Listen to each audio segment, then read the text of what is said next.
না পারো উঠে উঠে যায় বেশি উঠে উঠে যায় সকালে তো আমি কইছিলাম যে এটা ওয়েদারটা করে আজকে মাঝখান রয়েছে হ্যাঁ আমরা যখন আইলাম না গোসল করতে তখন ওয়েদার খারাপ ছিল রোদ দেয় কালা টেস্ট করো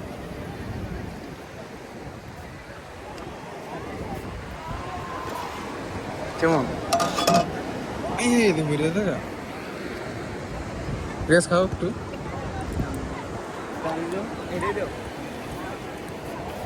রেজা খাইবো না টেস্ট করে কিছু কম লাগে